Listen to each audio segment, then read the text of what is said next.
On dit aujourd'hui au revoir au meilleur James Bond de l'histoire.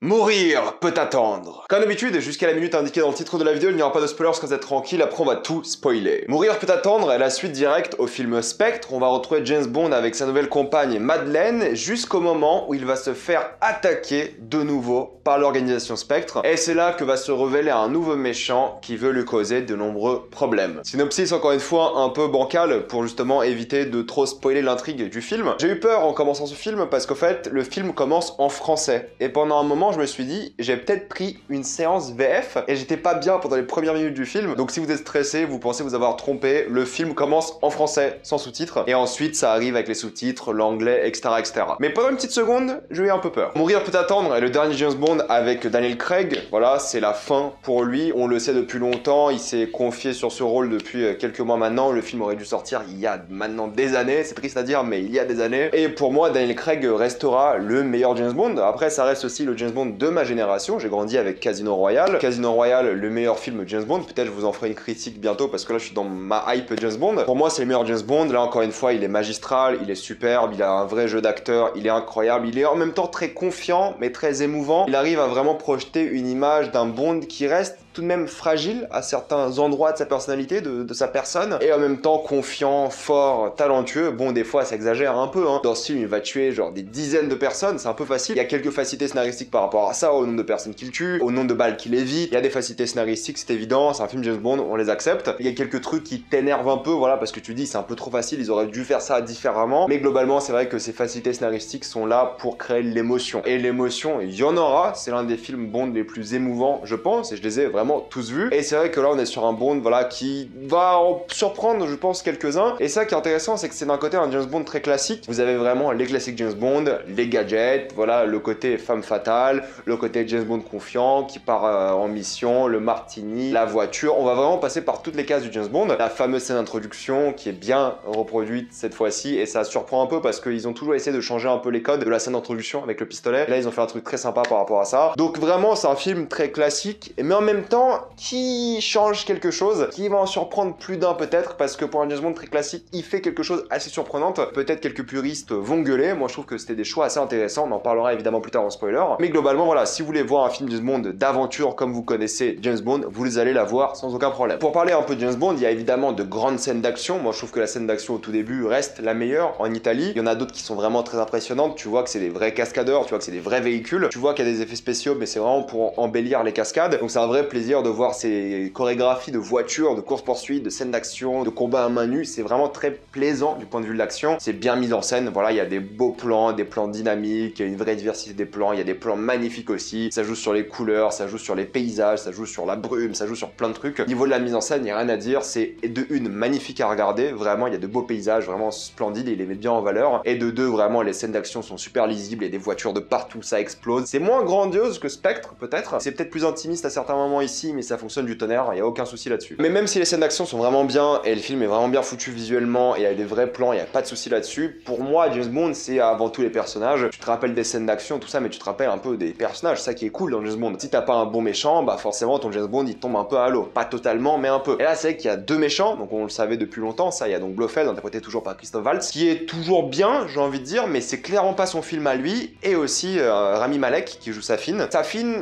écoutez, j'ai un peu déçu parce que j'ai pas du tout aimé le personnage, j'ai trouvé son histoire vraiment simple. Le jeu d'acteur même de Rami Malek, on voit qu'il a été dirigé pour jouer ça et il le joue plutôt bien, mais j'ai pas aimé la direction d'acteur, j'ai pas aimé le personnage en soi, je l'ai pas trouvé intéressant. C'est dur parce qu'avec Daniel Craig, on a eu des méchants mémorables, on a eu Javier Bardem, on a eu Mads Mikkelsen. Eux ont déjà plus impacté la franchise Bond que Rami Malek. Rami Malek, tout le monde va l'oublier. Et c'est un peu dommage parce qu'il y a tout un drama par rapport à lui, il y a toute une histoire par rapport à lui. C'est le grand méchant du film et au final on va tous oublier parce qu'il a rien de charismatique, il a rien de prenant, il a rien d'original. C'est encore une fois une histoire que je vais pas spoiler ici, c'est du déjà vu, banal, classique, et c'est un peu dommage. Là où Spectre a plusieurs problèmes sur les personnages, là ils reviennent un peu, pas sur tous, hein. Par exemple 007, la nouvelle, enfin le nouveau matricule, mais la nouvelle pour le coup, qui ne va évidemment pas remplacer James Bond, c'est juste le matricule qui a été remplacé. J'ai adoré l'alchimie qu'elle avait avec Bond, j'ai adoré sa personnalité, j'ai trouvé vraiment très bien. Il y a beaucoup de gens qui disent, font un film sur Ana de Armas, qui est aussi dans ce film là. Oui, elle est plus tape à l'œil que 007 dans ce film, mais en vrai 007 est est plus intéressante en tant que personnage. Et là, Ana de Armas, tu vois qu'ils l'ont mise là pour peut-être faire un spin-off avec elle, tu vois qu'ils ont prévu le coup, pourquoi pas. Mais 007 a eu plus de place à l'écran, a eu plus de développement de personnage, était plus intéressante, et je trouve que Ana de Armas était plus là en mode pub. Ouais, on va faire un James Bond avec elle, voilà, un spin-off. Je dis pas non, hein, clairement, mais c'est vrai qu'elle était vraiment tape à l'œil, ça sortait vraiment du film, et il y a juste quelques scènes avec elle, alors que 007, elle est là tout le long du film, elle parle avec Bond, il y a une sorte de rivalité parce qu'elle a le nouveau matricule de James Bond, voilà, il y a quelque chose quoi. Donc s'il faut un film en théorie sur quelqu'un, c'est sur 007. Après, d'un point de vue marketing, d'un point de vue, voilà, de franchise, Ana de Armas, son personnage est plus intéressant. Mais moi, mon gros problème avec ce James Bond là reste encore une fois l'histoire un peu compliquée derrière Spectre et tout, tu vois qu'il y a des facilités. Tu vois qu'ils essaient de gérer toutes ces facilités, de s'en débarrasser vu que c'est le dernier film. Ils s'en débarrassent d'ailleurs très facilement. Ça a du sens dans le film, mais ils s'en débarrassent facilement. Mais moi, ce qui m'a un peu dérangé, c'est toujours Léa Seydoux. Non pas qu'elle joue mal, hein. Moi je trouve qu'elle joue bien, moi je trouve que c'est une bonne actrice de manière générale, mais j'aime pas son personnage. J'ai jamais réussi à la voir comme la Bond girl de Daniel Craig. On a tous dit lorsqu'on avait vu le dernier film que oui, la vraie Bond girl c'est Vesper, donc qui est décédée dans le film Casino Royale, d'accord. Et là, ils ont une petite scène par rapport à ça où on doit, nous aussi les fans, oublier Vesper. Mais bordel, j'ai vraiment du mal à apprécier le personnage de Léa Seydoux. Madeleine, j'ai trop du mal. Je trouve que c'est pas un personnage intéressant, je trouve que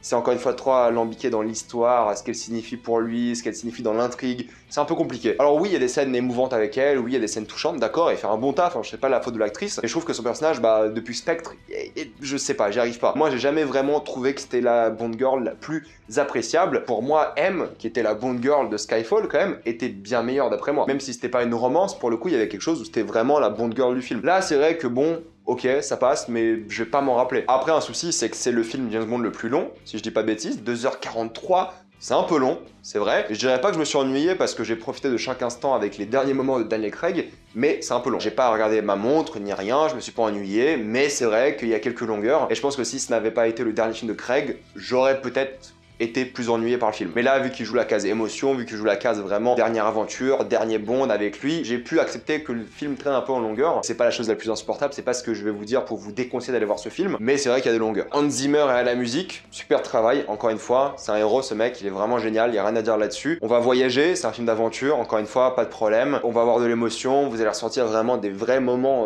difficiles à regarder des fois. Vous allez être vraiment entraîné dans cette aventure, il y a des, voilà, encore une fois des beaux paysages, il y a vraiment tout pour avoir une dernière grande aventure de Bond. Tu vois qu'ils ont mis la thune, ils ont mis le budget pour vraiment nous en mettre plein les yeux, et ça a marché pour moi, ça a marché vraiment je pense pour tout le monde dans la salle, tout le monde a bien aimé d'après les réactions dans la salle. Il y a un peu de comédie par-ci par-là, il y a un peu d'un peu de tout en fait. Ils ont vraiment fait le dernier Bond, ils ont un cahier des charges, ils ont dit faut mettre ça, ça, ça et ça, mais sans forcément tomber dans le fanservice. Ils ont essayé de s'opposer à ça avec une sorte d'hommage à Daniel Craig, en même temps en proposant une nouvelle aventure émouvante, puissante et aussi bien foutue. Le réalisateur Cary Fukunaga a fait un bon travail, c'est la vérité, et je suis content d'avoir encore une fois ce film Bond au cinéma. On n'aurait pas pu voir ça sur la télé, c'est pas possible. C'est une expérience unique au cinéma et il faut garder ça tel quel. Pour conclure, Mourir peut attendre n'est pas le meilleur James Bond, n'est pas le James Bond le plus mémorable. Je pense qu'on va progressivement l'oublier petit à petit. C'est pas le meilleur James Bond de Daniel Craig, c'est peut-être le troisième meilleur. Après, évidemment, d'après moi, Casino Royale et Skyfall. Il fait un bon taf, c'est un film vraiment divertissant, je vous le conseille. J'irai pas dire que c'est un chef-d'œuvre, loin de là. Il y a quelques problèmes de rythme, de personnages, tout ça. La musique est géniale, ça y a rien à dire par contre. Mais voilà, c'est un film que je vous conseille, c'est un bel adieu, c'est émouvant, moi j'ai beaucoup aimé, et juste pour voir Daniel Craig une dernière fois, il faut aller voir ce film. Je pense que le temps sera sympa avec ce film, vraiment on va le voir comme un bel hommage, on va se dire mine de rien, c'était sympa, mais ça aura pas ces moments vraiment intenses, mémorables, de fou. Casino Royale et Skyfall, je peux vous les résumer comme ça sans problème, alors que je les ai pas vus 20 fois. Là, Mourir peut attendre, c'est vrai que bon, j'aurais pas forcément envie de le revoir, c'est un bel adieu, j'ai pas envie de me retaper 2h43 de film, mais il faut le voir au moins une fois, ça c'est évident. En tout cas, je reste quand même très positif par rapport à ce film, mais ne vous attendez pas au film de fou furieux, au film le plus incroyable de l'histoire. C'est juste très très cool. Maintenant, on va passer rapidement en spoiler. Pas grand chose à spoiler, évidemment en Italie j'ai adoré, je trouvais ça incroyable, la mise en scène dans la ville et tout, c'était super bien foutu. Norvège aussi avec toutes les voitures dans la plaine et ses paysages superbes. Le climax c'était sûrement la chose la moins intéressante parce que j'ai juste des couloirs et James Bond qui fait piou-piou sur des gens. Bon voilà, ça allait mais c'était pas la chose la plus excitante. Cuba c'est très cool pour le coup parce qu'il y a un retournement de situation, il y a voilà, le personnage d'Ana de Armas, ils ont une belle alchimie ces deux-là et tu vois qu'ils veulent faire un film sur elle, ça se voit à des kilomètres. J'ai bien aimé le fait que James Bond ait une fille, pour le coup voilà, c'est assez touchant. J'ai trouvé un peu facile la relation entre Rami Malek, Malek et le personnage de Léa Seydoux. Voilà, je trouve que grosse facilité encore une fois. Et son personnage, bah encore une fois, c'est une histoire de vengeance, c'est un peu dommage. Les autres, il y avait autre chose, il y avait quelque chose de plus mémorable par rapport à eux. Celui-ci, c'est vrai que bon, voilà, il passe, mais bon, on va pas s'en rappeler quoi. Blofeld était plus mémorable que Rami Malek dans ce film, alors qu'il a eu une scène, littéralement. Et c'est vrai que la mort du personnage de Jeffrey Wright était assez prévisible. Dès le moment où on a dit qu'il faut lui donner un cigare, je savais qu'il allait mourir, mais c'est vrai que c'était assez prévisible, c'était assez touchant aussi comme mort. Mais évidemment, la chose qui va marquer les esprits, dont tout le monde va se rappeler dans ce film, c'est la mort de James Bond. C'est la première fois que ça arrive dans la saga James Bond, c'est la première fois que le personnage meurt. Et c'est une belle fin, c'est une fin émouvante, c'est vraiment touchant, c'est bien foutu. Il meurt avec le doudou, c'est vraiment cool. Il y a vraiment une bonne alchimie avec cet enfant-là, tu vois qu'ils se comprennent, tu vois qu'il y a quelque chose vraiment de familial. C'était le retournement de situation sur le fait qu'il peut plus les approcher, était cool aussi. Ça donne vraiment une raison de mourir parce que voilà, c'est pour les sauver. Il y a cette phrase du méchant où il dit qu'un père de famille se sacrifierait pour son enfant et c'est ce qu'il fait au final. Donc c'était super touchant et tu vois sa mort. Et je pense que c'est le truc à vraiment retenir du film et je pense que le film le sait aussi parce que oui, t'as des scènes cool avec plein de personnages. Ralph Fiennes aussi, j'adore, j'en ai pas parlé mais il est génial. T'as plein de scènes cool, des moments voilà sympas mais il y a rien de mémorable et vraiment à la fin, ce décès-là sera mémorable parce que c'est la première fois que ça arrive. C'est le grand moment du film. C'est un moment émouvant et peut-être ça va énerver quelques personnes. Pas moi. Moi ça m'allait très bien, c'est très cool comme moment, c'est touchant et c'est un bel adieu. Et je pense que c'est important de faire ça aussi, de briser un peu les codes parce que c'est la première fois que ça arrive pour dire proprement adieu au personnage. Bah écoutez, j'ai rien de plus à vous dire, mis à part que j'ai hâte de voir la suite. Peut-être je ferai une vidéo sur comment je vois la suite de cette franchise parce qu'il y a une belle phrase à la fin du personnage de Léa Seydoux qui dit je vais te raconter l'histoire de James Bond et ça serait une belle transition pour reprendre un James Bond beaucoup plus jeune, peut-être raconter les débuts de ce personnage, peut-être pas les débuts, un acteur plus jeune, la trentaine, parce que là Daniel Craig il a commencé à la trentaine mais là il a fini, je crois qu'il a la cinquantaine déjà, ou presque. Donc reprendre un acteur qui a peut-être fin de vingtaine, voilà, un acteur plus jeune pour faire une belle transition, reparler différemment de Bond. Ils ont vraiment fait évoluer la franchise déjà depuis le premier film avec Daniel Craig, c'est sûr. Ils ont fait un bel adieu au personnage, ils ont vraiment raconté ce qu'il fallait. Ça a marché sur moi et je pense que ça marchera sur beaucoup de personnes parce que le film a pour but d'être émouvant comme ça. Je vais m'arrêter là, il n'y a pas grand chose à dire non plus sur ce film, il est vraiment très cool, beaucoup aimé aussi, hein, pas de soucis. Mettez dans les commentaires ce que vous en avez pensé, que pensez-vous de la fin évidemment. Pensez à vous abonner à la chaîne pour plus de vidéos, aimez et partagez cette vidéo, ça aide beaucoup la chaîne. Si vous voulez soutenir la chaîne, pensez à la rejoindre sur YouTube. Suivez-moi sur tous mes réseaux et moi je vous dis à la prochaine fois. Salut à tous.